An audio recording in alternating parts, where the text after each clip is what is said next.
اس محرم کے مہینے میں بہت ساری بدعات اور خرافات اور واہیات کاموں کو ایک لائسنس دینے کے لیے، ایک جواز دینے کے لیے ایک لفظ کو استعمال کیا جاتا ہے، اہل بیت۔ سوال یہ ہے کہ اہل بیت ہیں کون،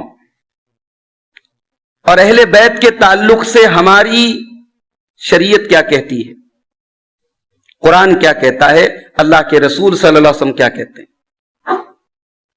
اس سے پہلے کہ میں اہل بیت پر کچھ باتیں کروں، میں ایک بات آپ کو بتانا چاہتا ہوں۔ اللہ کے نبی، اللہ کے آخری نبی بن کر کے دنیا میں آئے، 40 سال کی عمر میں آپ نے نبوت کا اعلان کیا، اللہ کی طرف سے آپ کو مبعوث کیا گیا، اور 23 سال نبوت کی زندگی آپ نے گزاری۔ جب آپ نے اپنی زندگی کا آخری حج کیا، جو پہلا اور آخری حج تھا، تقریباً 1 لاکھ یا 1.25 لاکھ فالوورز، آپ کے ماننے والے، آپ کے صحابہ، آپ کا کلمہ پڑھنے والے آپ کے سامنے تھے۔ یہ وہ جو 1 لاکھ یا 1.25 لاکھ کا مجمع تھا، ظاہر ہے کہ آپ کے صحابہ تھے، اس میں بڑی تعداد، میکسیمم لوگ آپ کے صحابہ تھے۔ ہمارا نیریٹو کیا ہے، اہل سنت کا نیریٹو کیا ہے؟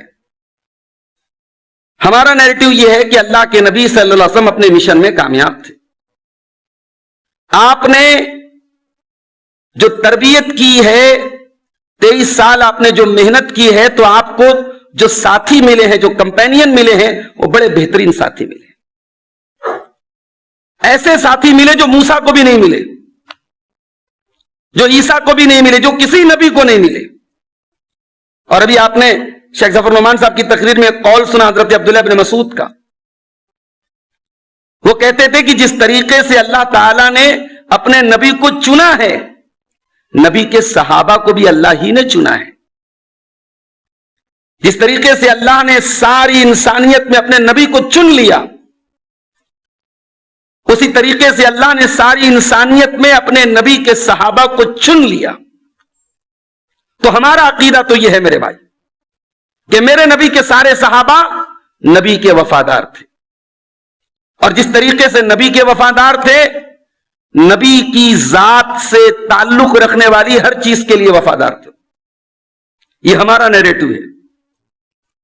شیعہ حضرات کا نیریٹو کیا ہے، رافضیوں کا نیریٹو کیا ہے، ان کا بیانیہ کیا ہے، ان کا عقیدہ کیا ہے؟ وہ کہتے ہیں صاحب اللہ کے نبی کا انتقال ہوا تو سارے صحابہ مرتد ہو گئے، گنتی کے لوگ 5-6 لوگ ایسے بچے جو سچے مسلمان تھے، سب مرتد ہو گئے۔ ابو بکر مرتد، عمر مرتد، عثمان مرتد، نعوذ باللہ من ذالک۔ جس بیوی کی گود میں سر رکھ کر کے محمد الرسول اللہ دنیا سے تشریف لے گئے، اپنی آخری بیماری کے ایام میں جس بیوی کے حجرے میں جانے کی آپ نے خواہش ظاہر کی اور تمام بیویوں نے خوشی سے اجازت دے دی، اس بیوی، ہم سب کی پیاری ماں حضرت عائشہ کے بارے میں کہتے ہیں منافق تھی، وہ نبی سے نفرت کرتی، نعوذ باللہ۔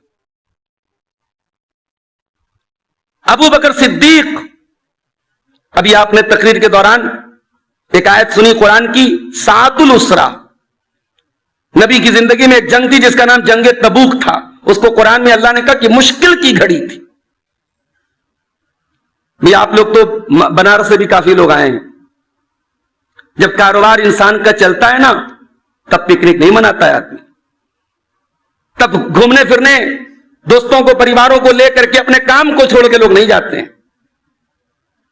صحابہ کرام نے مدینہ سے 700 کلومیٹر کا سفر، تبوک کا سفر، اور اس وقت کی سپر پاور رومن امپائر سے لڑنا تھا، ہتھیاروں کی کمی تھی، سواریوں کی کمی تھی، اور مئی اور جون کا مہینہ تھا، کھجوریں پکے ریڈی تھی، صرف کاٹنا تھا، اور نبی نے اعلان کر دیا کہ چلنا ہے۔ یہ تھی مشکل کی گھڑی۔ اور وہ سفر کیسا تھا، اس کی داستان کبھی پڑھو میرے بھائیوں، انسٹاگرام اور فیس بک کی دنیا سے باہر نکل کے کبھی پڑھو، نبی کے غزوات کو پڑھو، تو شاید اپنی بدعملی پہ رونا آئے گا کہ ہم کہاں ہیں اور صحابہ کہاں تھے۔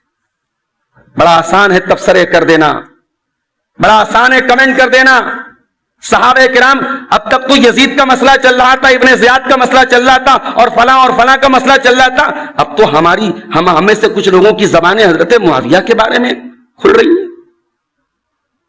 ایک صاحب کہنے لگے کہ صاحب حضرت عمار کے بارے میں بخاری کی حدیث ہے، حضرت عمار کے بارے میں اللہ کے نبی نے کہا کہ تم کو باغی جماعت قتل کرے گی، اور حضرت عمار کو حضرت معاویہ نے قتل کیا تھا۔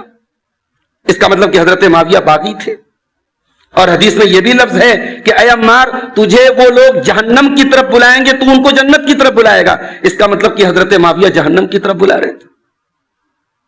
تو سیدھی سی بات ہوگی نا، بات ختم ہو گئی۔ حضرت علی جنت کی طرف بلا رہے تھے، حضرت معاویہ جہنم کی طرف نعوذ باللہ بلا رہے تھے۔ میرے بھائی آج 1400 سال کے بعد آپ یہ ڈیسائیڈ کر رہے ہو کہ حضرت معاویہ جہنم کی طرف بلا رہے تھے، اور حضرت معاویہ کے ساتھ جو صحابہ کرام کا ایک بڑا گروہ تھا، حضرت زبیر ان کے ساتھ تھے، حضرت طلحہ ان کے ساتھ تھے، حضرت عائشہ ان کے ساتھ تھیں، عشرہ مبشرہ میں سے کئی لوگ ان کے ساتھ تھے، اصحاب بدر میں سے کئی لوگ ان کے ساتھ تھے، نعوذ باللہ وہ جہنم میں لے جانے والی جماعت کا ساتھ دے رہے تھے۔ کیا بات کرتے ہو میرے بھائی، ہم تو سیدھی سی بات جانتے ہیں میرے بھائی۔ صحابہ کرام کے درمیان جو اختلاف ہوا، جو جنگیں ہوئیں، جو لڑائیاں ہوئیں، 3 گروپ تھا ان کے اندر۔ ایک گروپ وہ تھا جو حضرت معاویہ کے ساتھ تھا، ایک گروپ وہ تھا جو حضرت علی کے ساتھ تھا، ایک گروپ وہ تھا جو ان لڑائیوں میں گیا ہی نہیں، اور حق پر یہی گروپ تھا۔ بہت تحقیق کرنے کے بعد، بہت مطالعہ کرنے کے بعد، اور بہت احادیث کا اور روایات کا مطالعہ کرنے کے بعد محققین علماء نے لکھا ہے کہ حق پر وہی جماعت تھی جو اس فتنے سے الگ تھی، اور اس کی تائید اللہ کے پیارے نبی کے اس جملے سے بھی ہوتی ہے۔ اللہ کے پیارے نبی نے حضرت علی کے بارے میں کہا تھا، خوارج کا ذکر کرتے ہوئے آپ نے فرمایا کہ خوارج کو وہ جماعت قتل کرے گی اول الطائفتین بالحق، جو حق سے زیادہ قریب ہوگی۔ اور یہ تاریخ کی مسلمہ حقیقت ہے کہ خوارج کو قتل کیا تھا حضرت علی نے، تو گویا حضرت علی رضی اللہ تعالیٰ عنہ کی جماعت کو اللہ کے پیارے نبی نے حق سے زیادہ قریب بتایا تھا۔ اور جب یہ حق سے زیادہ قریب تھے تو اس کا مطلب کہ دوسرا جو گروپ تھا وہ حق سے دور تھا، اور ایک تیسرا گروپ تھا جو بالکل حق پر تھا۔ بالکل حق پر وہ لوگ تھے جو اس جنگ میں شامل ہی نہیں ہوئے۔ اور 1400 سال کے بعد یہ تو ہمارا میٹر بھی نہیں ہے کہ ہم یہ طے کریں، ہم تو سیدھی سی بات جانتے جو امام طحاوی نے لکھی ہے، امام ابن ابی العز نے لکھی ہے، اللہ نے ہمارے ہاتھوں کو بچایا، ان جنگوں میں ہم شامل نہیں ہوئے، ان لڑائیوں میں ہم شامل نہیں ہوئے، اب اللہ ہماری زبانوں کو بھی بچا لے۔ ہم کون ہوتے ہیں طے کرنے والے میرے بھائی؟ ہم تو اتنا جانتے ہیں۔ آج ایک صاحب کہتے ہیں کہ صاحب ہم نے تو بنو امیہ کو علمی موت مار دی۔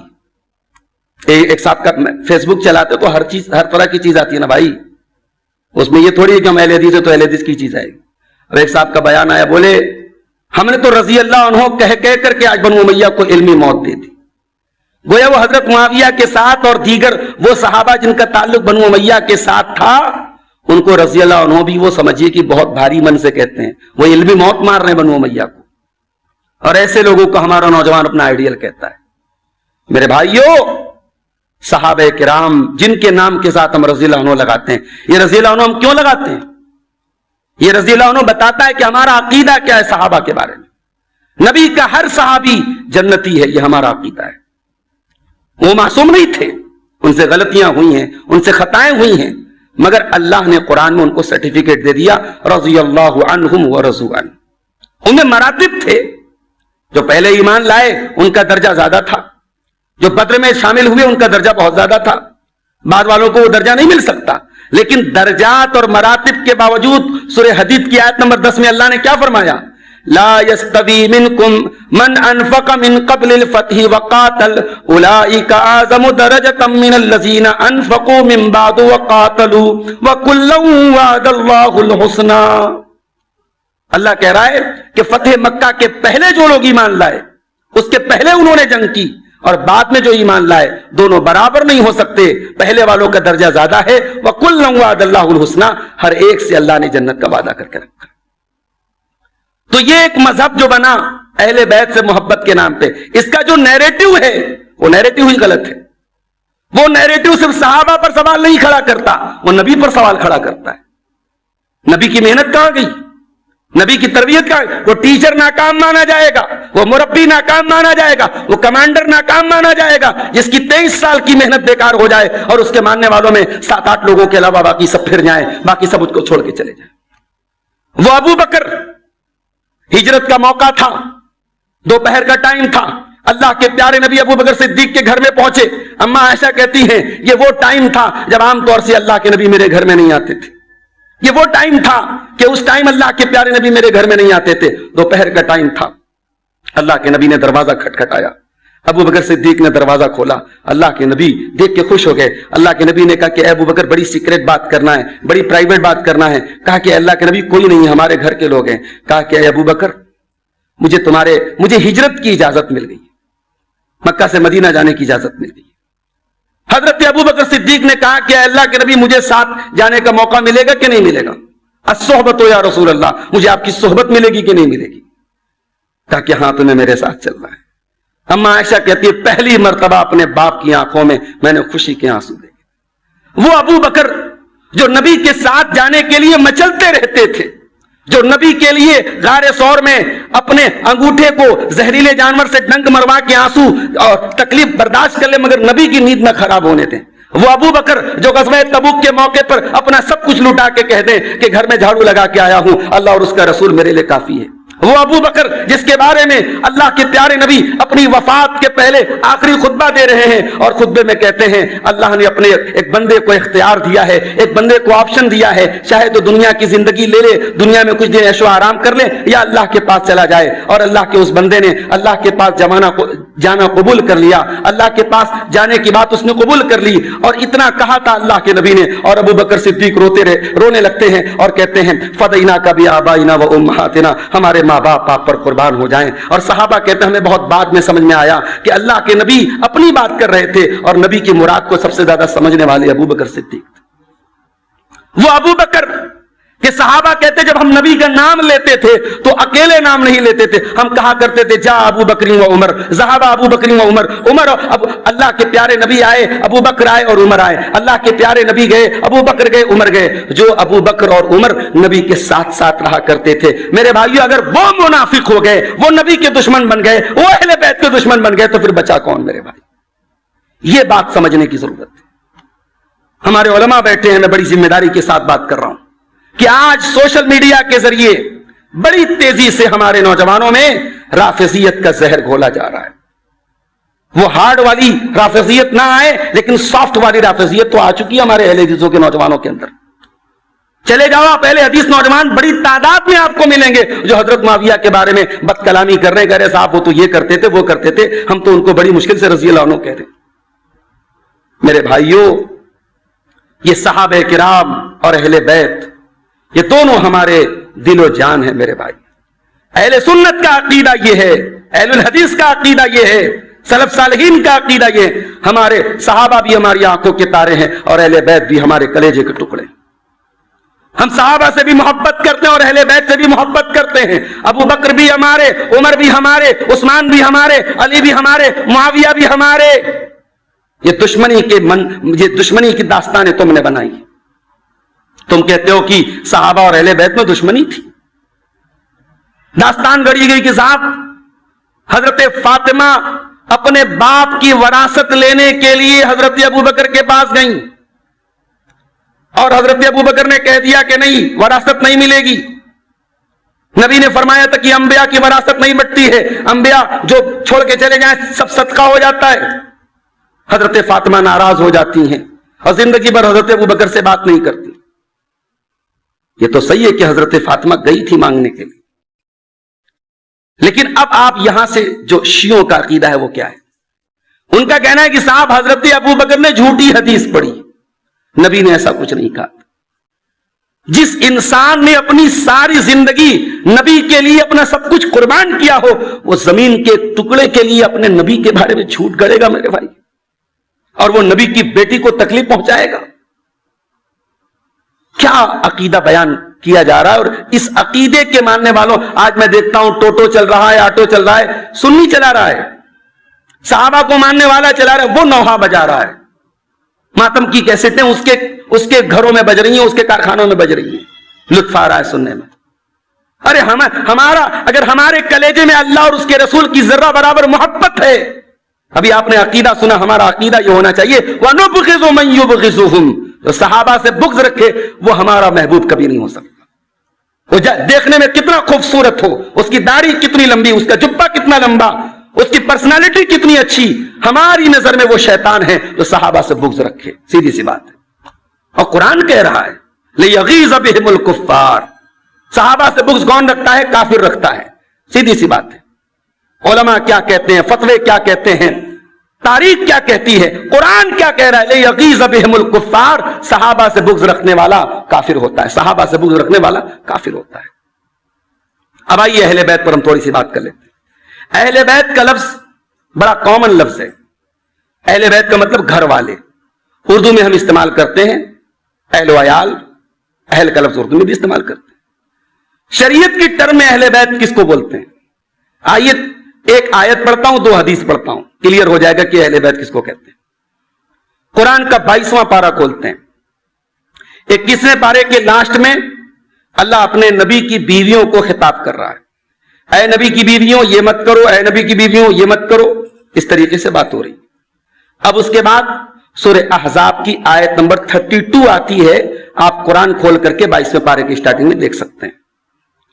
وَقَرْنَ فِي بُيُوتِكُنَّ، اے نبی کی بیویوں تم اپنے گھروں کے اندر جمی رہا کرو، وَلَا تَبَرَّجْنَ تَبَرُّجَ الْجَاهِلِيَّةِ الْأُولَىٰ، اور اب کبھی اپنے گھر سے نکلا کرو تو بن سنور کر کے نہ نکلا کرو۔ اللہ اکبر، حکم دیا جا رہا ہے نبی کی بیویوں کو، اور جو تعلیم ہے وہ ساری امت کی عورتوں کے لیے کہ عورت کا کام گھر کے اندر رہنے کا ہے، عورت شمع محفل نہیں ہے، عورت زینت خانہ ہے، عورت گھر کی ملکہ ہے، گھر کے باہر ضرورت پڑنے پر نکلے گی، جاب کرنا عورت کا کام نہیں ہے، نوکری کر کے گھر چلانا عورت کا کام نہیں ہے۔ کبھی ایمرجنسی حالات آ جائیں، کوئی عورت بیوہ ہے یا شوہر اپاہج ہو گیا تو وہ پردے میں رہ کر کے کام کرے تو الگ بات ہے، ورنہ عام حالات میں کمانے کا کام عورت کا نہیں ہے۔ قرآن کی آیت کہ وَقَرْنَ فِي، یہ مولوی کا فتویٰ نہیں، قرآن کی آیت، اپنے گھروں میں رہو، اور گھر سے جب نکلو تو بن سنور کر کے نہ نکلو۔ وَأَقِمْنَ الصَّلَاةَ، اور نماز قائم کرتی رہو، وَآتِينَ الزَّكَاةَ، اور زکوٰۃ ادا کرتی رہو، وَأَطِعْنَ اللَّهَ وَرَسُولَهُ، اور اللہ کی اور اس کے رسول کی اطاعت کرتی رہو۔ اتنی بات ہو گئی؟ اب ذرا سنیے گا، انما یرید اللہ لیذہب عنکم الرجس اہل البیت ویطہرکم تطہیرا، اے نبی کے اہل بیت، اللہ تم سے ہر گندگی کو دور کرنا چاہتا ہے اور تم کو خوب پاک کرنا چاہتا ہے۔ قرآن کریم کی ان آیتوں کا جو تسلسل ہے، جو سلسلہ کلام ہے، جو کانٹیکسٹ ہے، جو بیک گراؤنڈ ہے، وہ سیدھا سیدھا بتا رہا ہے کہ یہاں اہل بیت سے کون مراد ہے؟ نبی کی بیویاں مراد ہے۔ مگر آپ کو ایک پتے کی بات بتاؤں، شیعہ حضرات کہتے ہیں کہ صاحب یہاں اہل بیت سے 5 لوگ مراد ہیں، علی یعنی اللہ کے نبی صلی اللہ علیہ وسلم، اور علی، فاطمہ، حسن، حسین، پنجتن، بس 5 مراد۔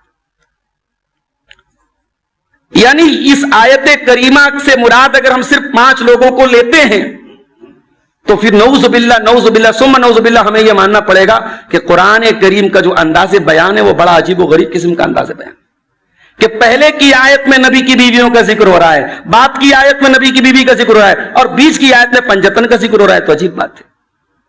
تو قرآن کریم کی یہ آیت بالکل صاف بتا رہی ہے کہ اہل بیت سے مراد یہاں کیا ہے؟ نبی کی بیویاں ہیں، اور اللہ نبی کی بیویوں کو پردہ کا حکم دے رہا ہے، غیر محرم سے بات کرنے کا طریقہ بتا رہا ہے، نماز اور روزہ کا حکم دے رہا ہے، اور یہ سب دینے کے بعد اللہ کہہ رہا ہے اے نبی کے اہل بیت، اے نبی کی گھر والیوں، اللہ تم سے ہر گندگی کو دور کرنا چاہتا ہے۔ اور یہاں نبی کے اہل بیت سے مراد نبی کی بیویاں ہیں، اس کی تائید سورہ ہود کی اس آیت سے بھی ہوتی ہے جہاں ابراہیم علیہ السلام کا واقعہ بیان کیا گیا۔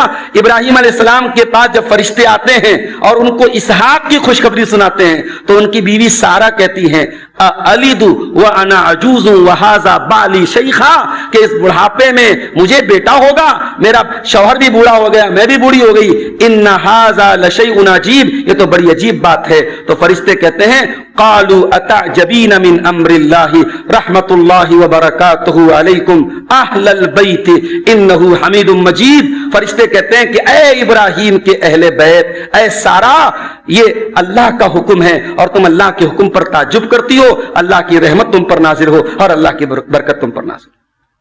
تو قرآن کی آیت صاف صاف بتا رہی ہے کہ نبی کے اہل بیت سے مراد نبی کی بیویاں ہیں، سورہ احزاب کی اس آیت کے اندر.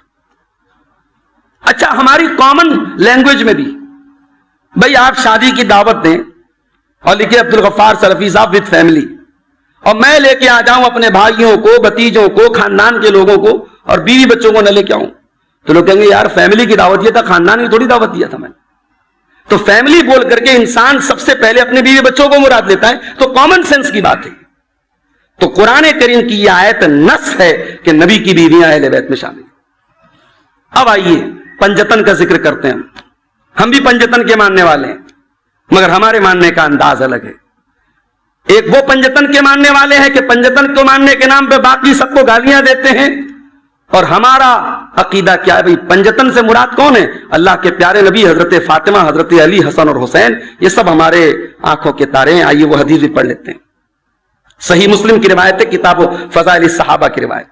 حدیث کی روایت کرنے والی اما عائشہ کہتی ہیں اللہ کے پیارے نبی ایک دن صبح صبح نکلے، وعلیہ مرط مرحل، آپ کالے رنگ کی ایک چادر اوڑے ہوئے تھے، منقش چادر تھی، چادر کے اوپر کچھ نقش و نگار، کچھ ڈیزائن بنے ہوئے تھے.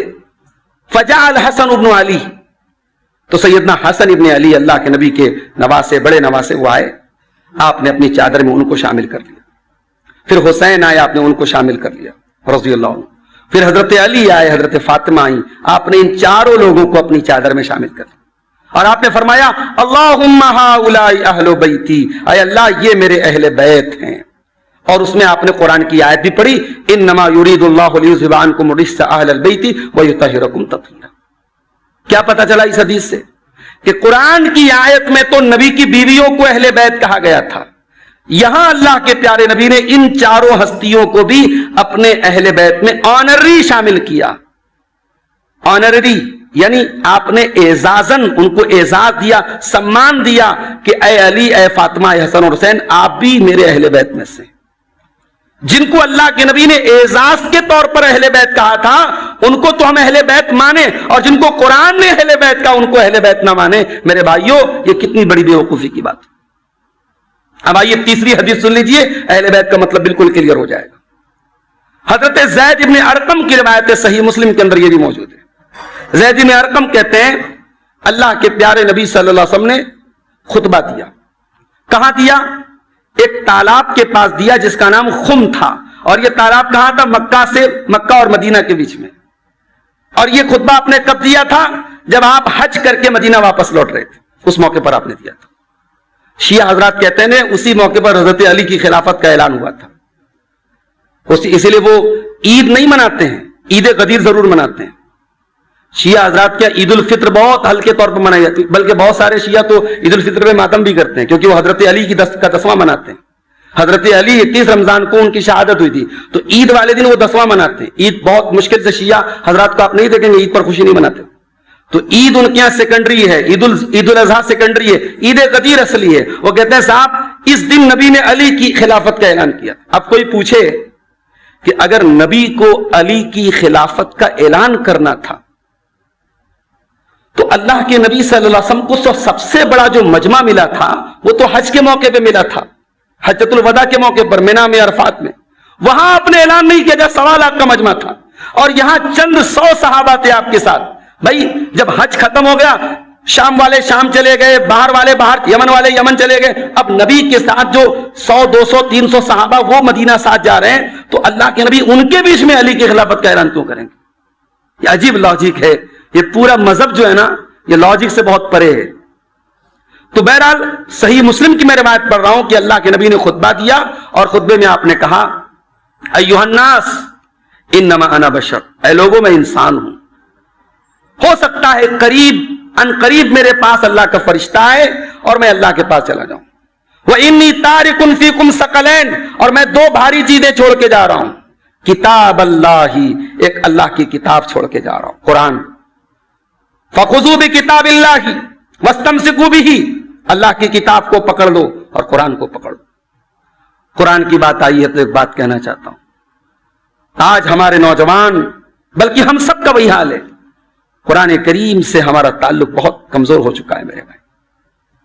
ہم سلف کے بارے میں پڑھتے تھے کہ وہ رات رات بھر قرآن پڑھتے تھے تو ہمیں حیرت ہوتی تھی کہ صاحب اتنی قرآن سے محبت.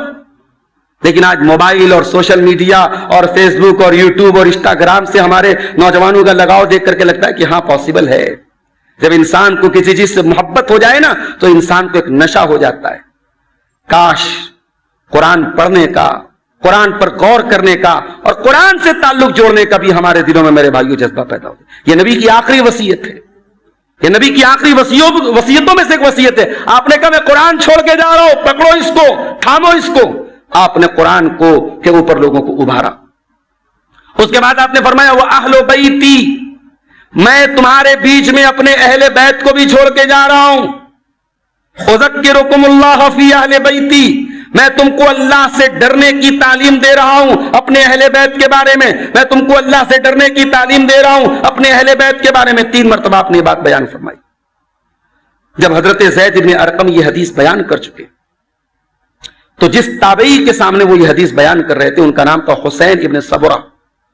انہوں نے کہا کہ اے زید بن ارقم، حدیث تو آپ نے بیان کر دی، مجھے ایک سوال کا جواب دیجیے کہ نبی کے اہل بیت کون ہیں؟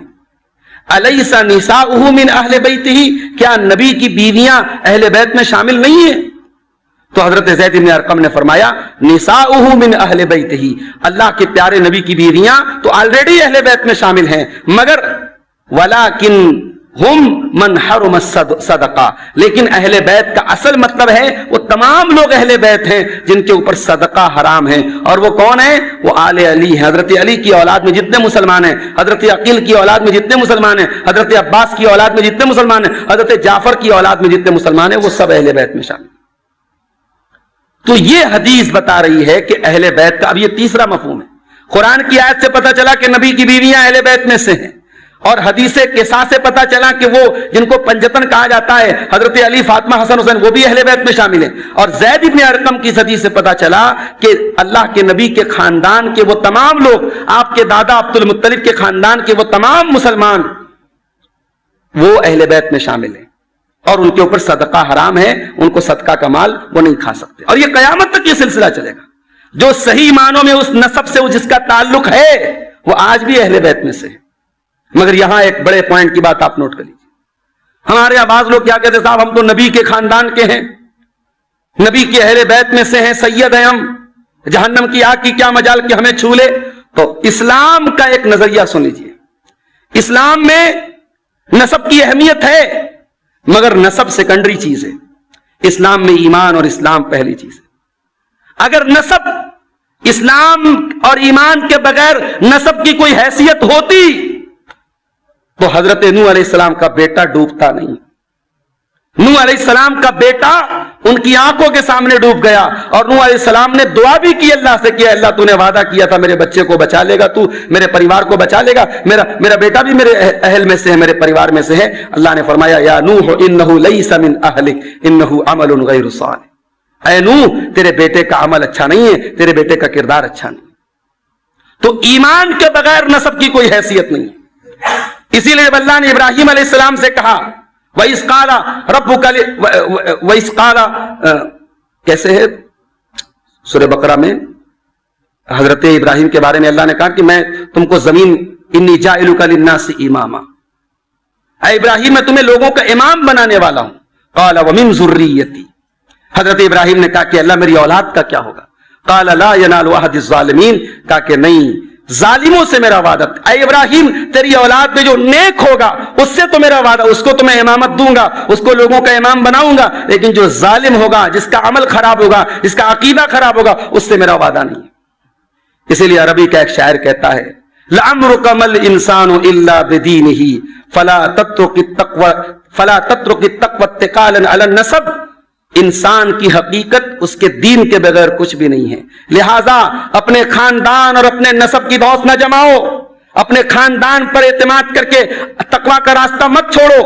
فقد رفع الاسلام سلمان فارس، فارس کا اور ایران کا رہنے والا سلمان اسلام نے اس کو اتنی عزت دے دی کہ وہ نبی کا صحابی نہیں بلکہ اللہ کے نبی نے سلمان فارسی کے بارے میں فرمایا تھا سلمان منا اہل البیت، سلمان ہمارے اہل بیت میں سے ہیں۔ لقد رفع الاسلام سلمان فارس ولقد وزع الشرک وقد وزع الشرک النصیب ابا لہب، اور بڑے حسب و نسب والا ابو لہب تھا لیکن شرک کی وجہ سے مارا گیا اور جہنم میں جائے گا۔ تو اللہ کے یہاں حسب و نسب کا نمبر بعد میں میرے بھائی۔ تو اہل بیت سے مراد اللہ کے نبی کے دادا عبد المطلب کی خاندان کے، اور اسی طریقے سے آپ کے پردادا ہاشم کے خاندان کے وہ تمام لوگ جن کو 4 خاندان کا ذکر اللہ کے نبی نے کیا، حضرت علی کی اولاد، حضرت عباس کی اولاد، حضرت جعفر کی اولاد، اور عقیل، علی اور جعفر اور عباس، یہ 4 ان کی جو بھی خاندان میں جو بھی مسلمان ہوں گے وہ سب اہل بیت میں شامل ہیں، قیامت تک وہ اہل بیت میں سے شامل رہیں گے۔ تو ہم اہل بیت سے محبت کرتے ہیں بغیر کسی غلو کے، اور ہم اس کہانی کو ماننے کو تیار نہیں ہے کہ صحابہ نے نعوذ باللہ اہل بیت پر ظلم کیا۔ یہ داستانیں گڑنے والوں نے گڑی ہیں، یہ تاریخ کے پنوں میں کو سیاہ کیا ہے، مگر وہی تاریخ ہمیں یہ بھی بتاتی ہے میرے بھائیوں، وہی تاریخ ہمیں یہ بھی بتاتی ہے کہ فتنہ پردازوں نے اور فتنہ کرنے والوں نے ہی صحابہ کے درمیان غلط فہمیاں پیدا کی۔ ابھی میں پڑھ رہا تھا تقریر کے پہلے موبائل پر علامہ ابن کثیر کی عبارت پڑھ رہا تھا البدایہ والنہایہ کی۔ آج بھئی صحابہ کی جب جنگ کی بات آتی ہے، 2 بڑی بڑی جنگیں ہوئی تھی صحابہ میں، جمل اور صفین۔ جنگ جمل کی بات ابھی میں پڑھ رہا تھا، حضرت علامہ ابن کثیر لکھتے ہیں کہ جب حضرت عائشہ پہنچی ہیں بصرہ تو حضرت علی نے اپنے کمانڈر قعقاع بن عمرو کو بھیجا کہ جاؤ اور حضرت عائشہ سے پوچھو کہ کیوں آئی ہو۔ تو قعقاع بن عمرو آتے ہیں اور آ کے کر کے کہتے ہیں یا اماں، اے امی جان کیوں آئی ہیں آپ؟ حضرت عائشہ کہتی ہیں لِلْإِصْلَاحِ بَيْنَ النَّاسِ، لوگوں کے درمیان اصلاح کرنے کے لیے آئی۔ حضرت عائشہ کا اور ان کے ساتھ جو صحابہ تھے ان کا اوپینین یہ تھا، ان کی ڈیمانڈ یہ تھی کہ حضرت عثمان غنی کی شہادت کو کئی مہینے ہو گئے، ان کے قاتلین کو ان کے کیفر کردار تک پہنچایا جائے، ان کے قاتلین، یہی پوائنٹ تھا حضرت علی حضرت معاویہ کے درمیان اختلاف کا اصل پوائنٹ یہی تھا۔ آگے علامہ ابن کثیر کہتے ہیں کہ حضرت عائشہ نے جب کہا کہ میں صلح کرنے آئی ہوں، اور انہوں نے اس پر بڑی خوشی کا اظہار کیا اور حضرت علی کو آ کے بتایا کہ نہیں وہ تو صلح کرنے کی بات کر رہی ہیں اور میل ملاپ کی بات کر، حضرت علی بڑے خوش ہوئے اور یہ طے ہو گیا کہ ہاں صلح ہو جائے۔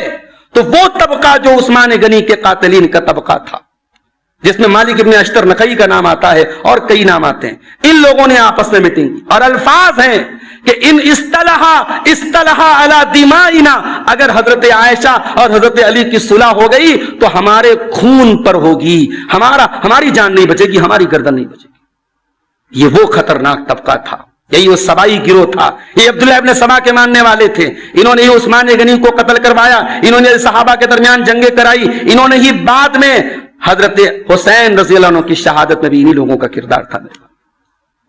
تفصیل کا موقع نہیں ہے، لیکن آج بات کربلا کی نکالی جاتی ہے، بات حضرت حسین کی شہادت کی ہوتی ہے اور زبان درازی ہوتی ہے صحابہ کرام۔ میں بڑے صاف الفاظ میں کہتا ہوں، یزید کے بارے میں کوئی کیا کہتا ہے وہ جانے، یزید کے بارے میں اللہ کے ہم سے سوال نہیں ہوگا۔ یزید کے بارے میں اہل سنت میں بھی بہت سارے علماء اور اسلاف ایسے گزرے ہیں جو سکوت اختیار کرتے ہیں، کچھ تعریف کرتے ہیں، کچھ نے ان کے بارے میں کچھ غلط زبان بھی استعمال کی ہے، اہل سنت کے علماء کی بات کر رہا ہوں۔ لیکن آپ یزید کے اوپر، صحابہ کرام کے اوپر اگر ریسرچ کے نام پہ، تحقیق کے نام پہ صحابہ کرام پر انگلی اٹھاتے تو اپنے ایمان کی خیر بنائیے اور بند کر دیجیے یہ داستانے اور افسانے بیان کرنے کی صحابہ کرام اور اہل بیت میں دشمنی تھی۔ یہ بخاری کی روایت ہے، حضرت ابوبکر صدیق گھر سے نکلے، حضرت حسن کھیل رہے ہیں، حضرت ابوبکر صدیق حضرت حسن کو کھلاتے ہیں اور کہتے ہیں بے ابی شبیہم بن نبی لا شبیہم بے علی، میرے باپ تیرے اوپر قربان ہو، تو بالکل نبی کے جیسا دکھتا ہے، علی کا بیٹا ہے مگر نبی کے جیسا دکھتا ہے، علی کے جیسا نہیں دکھتا۔ وعلی یضحک، حضرت علی ہنس رہے ہیں، مسکرا رہے ہیں۔ یہ تعلق تھا، شکوے بھی ہوئے، انسان تھے، شکوے بھی ہوئے۔ حضرت ابوبکر خلیفہ ہوئے، 6 مہینہ تک حضرت علی نے بیعت نہیں کی۔ اور یہاں یہ بھی یاد رکھو، مسلمانوں کا اگر کوئی خلیفہ منتخب ہو جائے نا تو وہ کوئی ڈیموکریسی نہیں ہوتی، ایک ایک آدمی سے ووٹ لیا جائے۔ اگر پوری امت میں 2 4 5 لوگ ایسے ہوں جنہوں نے بیعت نہیں کی تو اس بیعت کو صحیح مانا جاتا ہے۔ حضرت ابوبکر خلیفہ ہو گئے، سارے مسلمانوں نے چن لیا، حضرت علی کے دل میں کچھ شکوہ تھا، انہوں نے نہیں کیا۔ 6 مہینہ گزر گئے، حضرت فاطمہ کا انتقال ہو گیا، حضرت علی نے پیغام بھیجا حضرت ابوبکر کے، بخاری کی روایت پڑھ رہا ہوں آپ کے سامنے، کہا کہ میں ملنا چاہتا ہوں آپ سے. حضرت ابو بکر نے یہ نہیں کہا کہ میں خلیفہ ہوں آپ میرے گھر آئیں, کوئی بات نہیں. حضرت ابو بکر حضرت علی کے گھر گئے اور اس کے بعد دونوں حضرات کے درمیان جو گفتگو ہوتی ہے, آپ جائیے بخاری شریف کی روایت اٹھا کے دیکھیے. حضرت ابو بکر کھڑے ہوتے ہیں, خطبہ دیتے ہیں, اور خطبہ دینے کے بعد حضرت علی کی خوبیاں بیان کرتے ہیں اور اللہ کے پیارے نبی کے ساتھ ان کا جو رشتہ تھا اس کو بیان کرتے ہیں. اور اسی موقع پر کہتے ہیں والذی نفسی بیدہ لقرابۃ رسول اللہ صلی اللہ علیہ وسلم احب الی من ان اصل قرابتی, مجھے اپنے رشتے سے زیادہ رسول کا رشتہ پیارا ہے. اس کے بعد حضرت علی کھڑے ہوتے ہیں, وہ بھی خطبہ دیتے ہیں اور خطبہ دینے کے بعد کہتے ہیں مجھے ابو بکر کی فضیلت, ابو بکر کا اسلام, ابو بکر کا نبی کا ساتھ دینا سب قبول ہے, سب کا اعتراف کرتا ہوں. حضرت ابو بکر کی فضیلت پر آپ کہہ سکتے ہیں مختصر سی تقریر حضرت علی نے کی. اس کے بعد حضرت علی نے کہا کہ مجھے بس ایک بات کی شکایت ہے کہ خلافت کی جو میٹنگ ہوئی اس میں مجھ سے رائے نہیں لی گئی. میں اللہ کے رسول کے ساتھ میرا جو رشتہ تھا, بھائی حضرت علی داماد بھی تھے اور چچا زاد بھائی بھی تھے اور اللہ کے رسول کے پروردہ بھی تھے, تو اس کے ناطے ان کو ایک شکوہ تھا.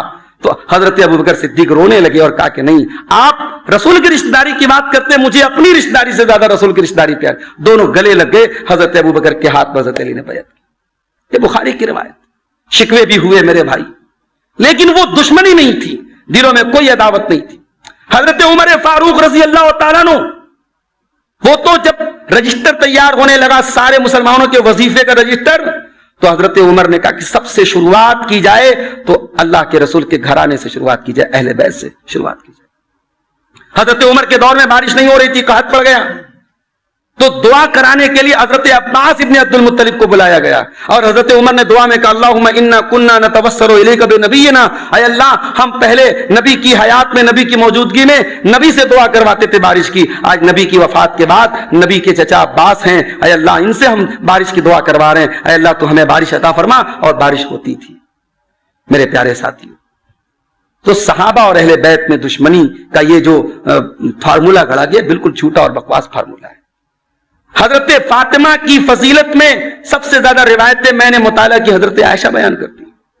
بخاری کے اندر حضرت عائشہ کی روایتیں کہتی ہیں کہ حضرت فاطمہ اللہ کے نبی کے پاس آتی تھیں تو اللہ کے پیارے نبی حضرت فاطمہ کے استقبال میں کھڑے ہو جاتے تھے, ان کا ہاتھ پکڑ کے چومتے تھے اور اپنے بازو میں اپنے بغل میں بٹھاتے تھے اور کہتے تھے مرحبا بابنتی, میری بیٹی کا آنا مبارک. حضرت فاطمہ جب چلتی تھیں, اما عائشہ کہتی ان کے چلنے کا انداز بالکل نبی کے جیسا تھا. تو یہ دشمنیاں آپ نے گڑی ہیں. آپ کہتے ہیں صاحب حضرت عائشہ حضرت فاطمہ سے ناراض رہتی تھی, دونوں کے درمیان دشمنی تھی, یا حضرت فاطمہ کی فضیلت کی روایتیں حضرت عائشہ بیان کر رہی ہیں.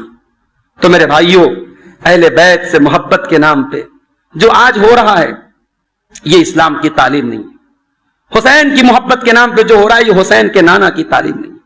اور یہ بھی یاد رکھو, کربلا میں یقیناً ایک حادثہ ہوا, حضرت حسین کی شہادت کا معاملہ آیا, ان کو جن لوگوں نے قتل کیا وہ بہت بدترین لوگ تھے, اللہ کی لعنت ہو ان کے اوپر, مگر حضرت حسین کوئی جنگ کرنے نہیں گئے تھے. کوئی جنگ کرنے جاتا ہے تو اپنے بچوں کو لے کے نہیں جاتا, اپنی عورتوں کو لے کے نہیں جاتا ہے. یہ ریکارڈ نہیں رہا ہے مسلمانوں کی تاریخ کا. حضرت حسین پہلی بار تھوڑی جا رہے تھے, اپنے والد کے ساتھ انہوں نے کئی جنگیں لڑی تھی.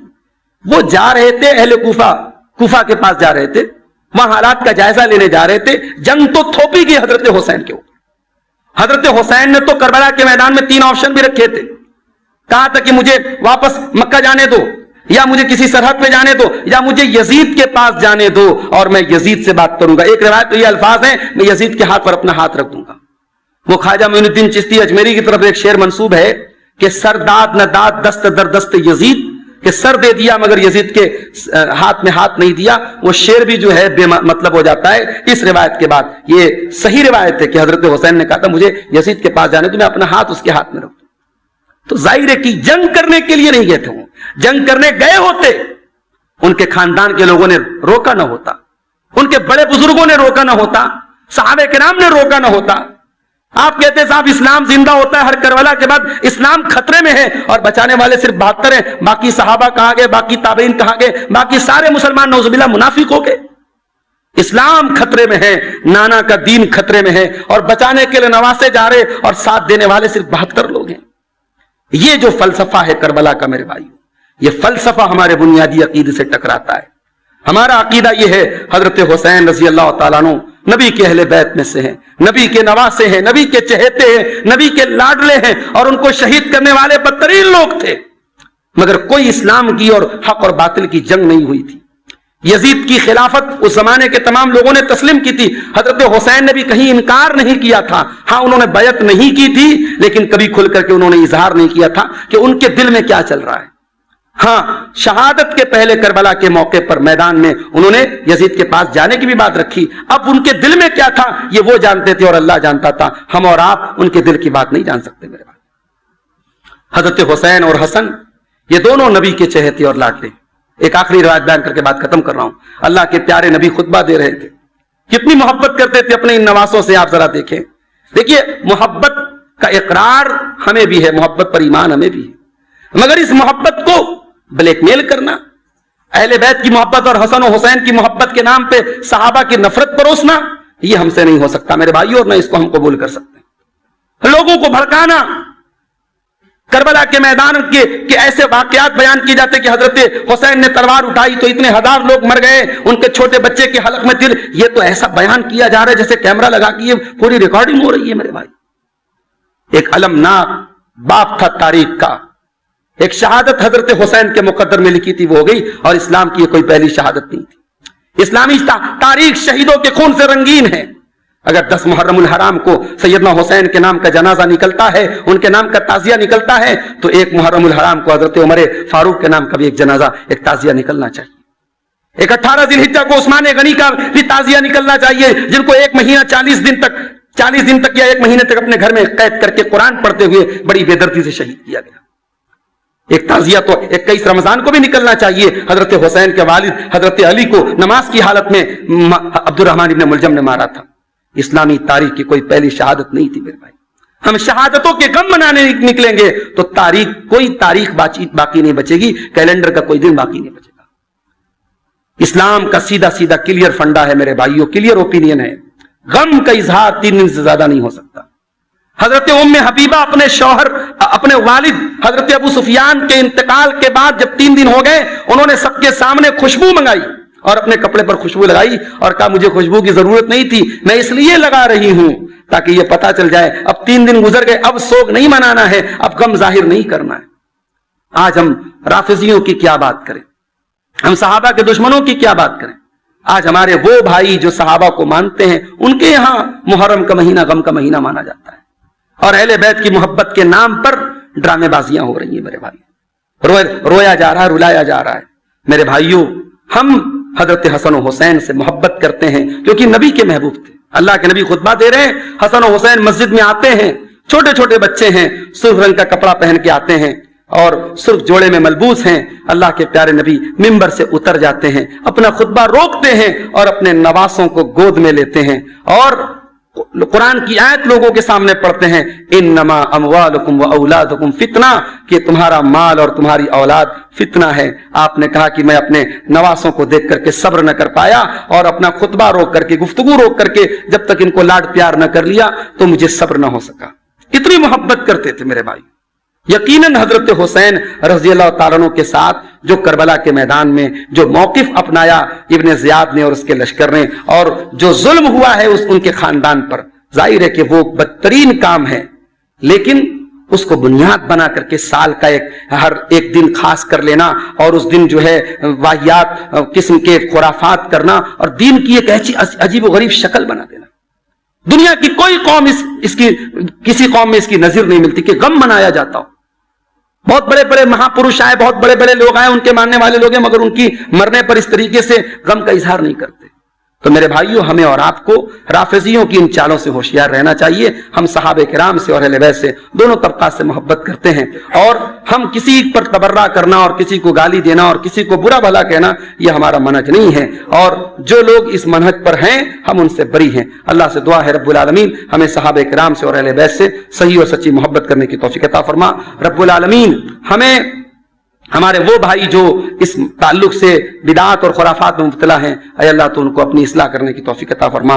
رب العالمین صحابہ کرام کے بارے میں ہمیں اپنی زبانوں کی حفاظت کی توفیق دے.